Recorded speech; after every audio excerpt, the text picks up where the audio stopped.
ঐক্যমত কমিশনের পক্ষ থেকে আমাদেরকে ডাকা হয় এবং আমরা যতটুকু তাদের কাছ থেকে শুনেছিলাম যে আজকে চূড়ান্ত সিদ্ধান্ত আসবে। তবে আজকের যে আলোচনা যেভাবে শুরু হয়েছে আমার কাছে মনে হলো যে নতুন করে আমরা আলোচনা শুরু করছি, যে কারণে আমি জাতীয় ঐক্যমত কমিশনের কাছে এইভাবে বক্তব্য রেখেছি। আমরা সামাজিক যোগাযোগ মাধ্যমে দেখছি শেখ হাসিনার সাথে 5 জন উপদেষ্টা হাত মিলিয়েছে এবং তারা শেখ হাসিনার সাথে ষড়যন্ত্রে লিপ্ত হয়েছে।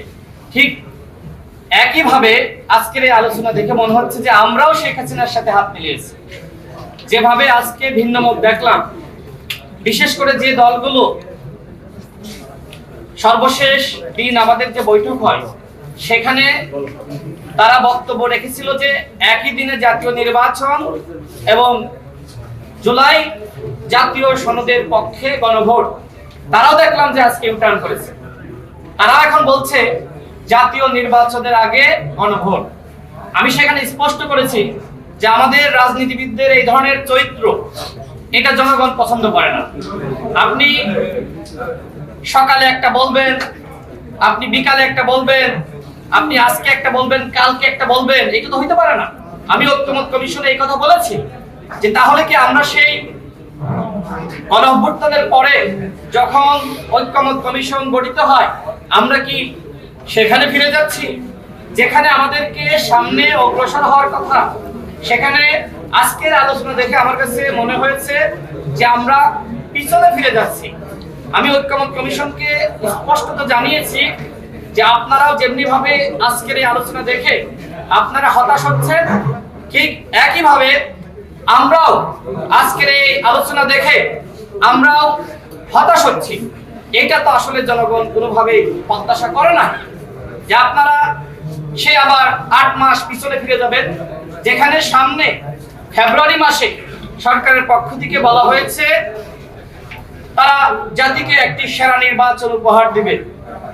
সেখানে আমরা নির্বাচনের প্রস্তুতি না নিয়ে, আমরা ঐক্যমত কমিশনে যারা আছি সবাই তো নির্বাচন করতে চাই, সেই প্রস্তুতি না নিয়ে আমরা বরং এখানে ভিন্নমত দেখাচ্ছি এবং আমাদের দাবির মধ্যে প্রতিদিন মনে হচ্ছে যে আমরা মত পার্থক্য তৈরি করছি।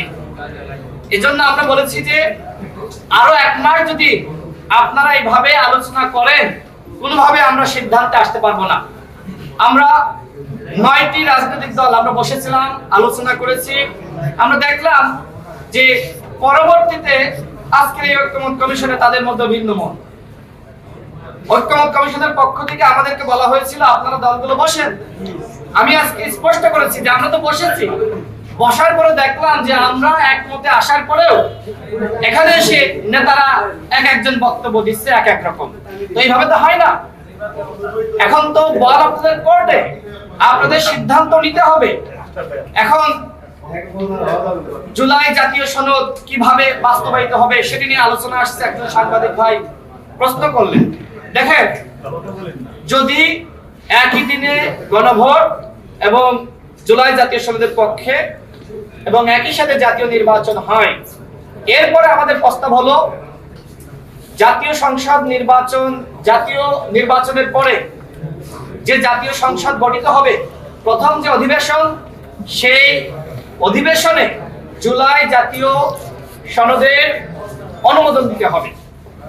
অর্থাৎ গণভোটের মাধ্যমে জুলাই জাতীয় সনদ আমাদের যে আকাঙ্ক্ষা, সেই আকাঙ্ক্ষা জনগণ পূরণ করলো ভোট দেওয়ার মাধ্যমে, এবং যেদিন প্রথম অধিবেশন হবে সেই দিন এটার অনুমোদন দিতে হবে। আমরা সেই প্রস্তাব রেখেছি।